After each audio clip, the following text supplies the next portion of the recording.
मैं मंजू कुमारी मीना, सहायक आचार्य व्यवसायिक प्रशासन, राजकीय महाविद्यालय टोंक। आज हम पढ़ेंगे माल विक्रय अनुबंध, contract of sale of goods. माल विक्रय अनुबंध पर माल विक्रय अधिनियम 1930 लागू होता है।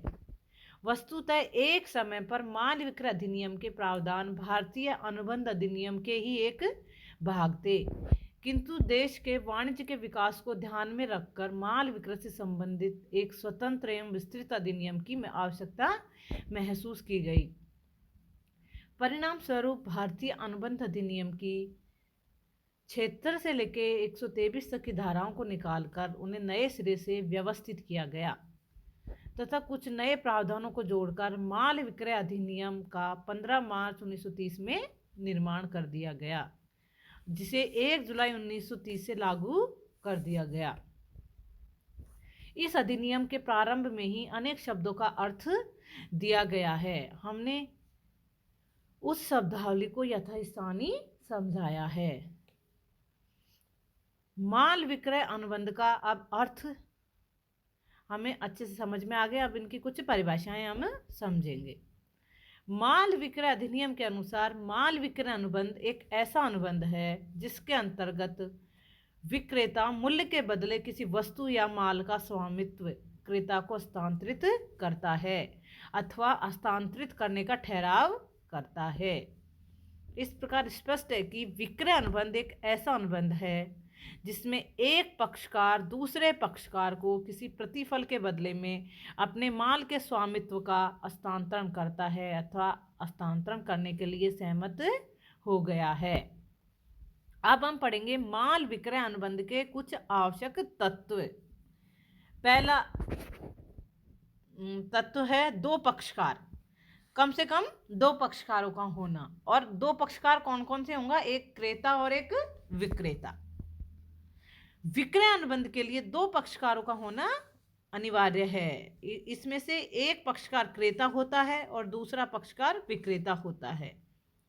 क्रेता और विक्रेता दो अलग अलग व्यक्तियों का होना आवश्यक होता है। कोई भी व्यक्ति स्वयं अपने माल को नहीं बेच सकता तथा कोई भी व्यक्ति स्वयं अपने आप से माल नहीं खरीद सकता। अंता और बंता साझेदार हैं। फॉर एग्जाम्पल, अंता और बंता साझेदार हैं। ये अपनी साझेदारी फर्म का विघटन करते हैं। विघटन के समय फर्म के दायित्व को चुकाने के बाद दोनों पक्षकार शेष माल का विभाजन कर लेते हैं। यहाँ पर यह माल विक्रय का अनुबंध नहीं है, क्योंकि वे माल के सह स्वामी हैं। दूसरा example, Kamal and company limited में कमल एक अंशधारी है। कमल विमल के साथ एक साझेदारी फर्म में साझेदार भी है। कमल एंड कंपनी इस साझेदारी फर्म को कुछ बसें बेचती है। ये विक्रय अनुबंध है क्योंकि कंपनी की दशा में सदस्य तथा कंपनी का पृथक अस्तित्व होता है। इस प्रकार अनुबंध में दो पक्षकार हैं, अतः यह विक्रय का अनुबंध है। दूसरा है माल। पहला कौन से तत्व थे? दो पक्षकारों का होना। दूसरा है माल।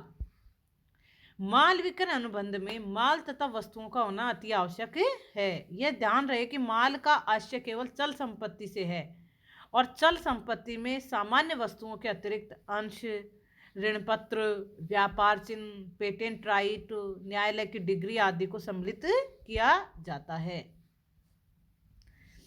अचल संपत्ति के विक्रय के अनुबंध इस अधिनियम के क्षेत्र से बाहर माने जाते हैं। इसी प्रकार सेवा के विक्रय के अनुबंध भी इस अधिनियम द्वारा अधिशासित नहीं होते हैं। माल शब्द को हम आगे अच्छे से और पढ़ेंगे, क्योंकि ये पूरा अधिनियम ही वस्तु विक्रय अधिनियम है, माल विक्रय अधिनियम। अगला है मुद्रा में मूल्य। विक्रय अनुबंध के लिए यह भी आवश्यक है कि माल का मूल्य मुद्रा में चुकाया जाए। यदि वस्तुओं का आदान प्रदान किया जाता है तो उसे विक्रय नहीं कहा जाता, किंतु यदि किसी माल का मूल्य कुछ मुद्रा में तथा कुछ किसी वस्तु के रूप में चुकाया जाता है तो वह विक्रय कहा जाएगा। स्वामित्व का हस्तांतरण विक्रय अनुबंध के अंतर्गत विक्रेता क्रेता को अपने माल के स्वामित्व का हस्तांतरण भी करता है। माल के स्वामित्व का हस्तांतरण तत्काल या भावी किसी तिथि पर किया जा सकता है, किंतु यहाँ यह बात ध्यान में रखनी चाहिए कि विक्रय अनुबंध में माल के स्वामित्व का हस्तांतरण ही आवश्यक है, माल के अधिकार का हस्तांतरण आवश्यक नहीं है।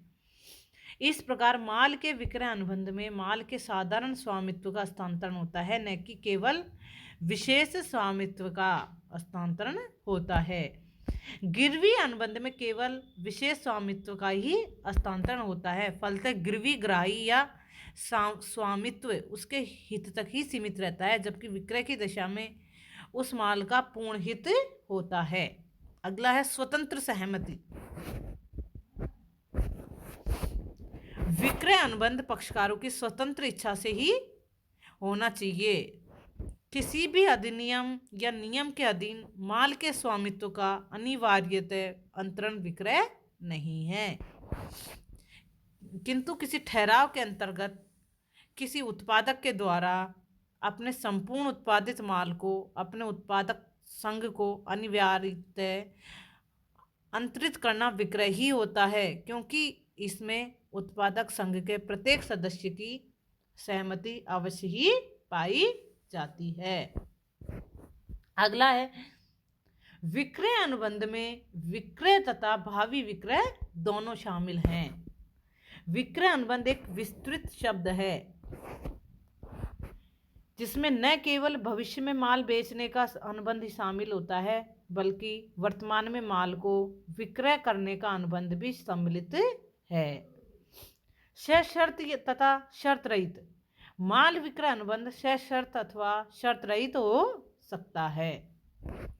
औपचारिकताओं का पालन विक्रय अनुबंध में सामान्यतः कोई विशेष प्रकार की औपचारिकताएं पूरी नहीं करनी पड़ती, किंतु धारा 5 में कुछ औपचारिकताओं का उल्लेख है, अतः विक्रय अनुबंध करते समय उन औपचारिकताओं को पूरा अवश्य कर लेना चाहिए।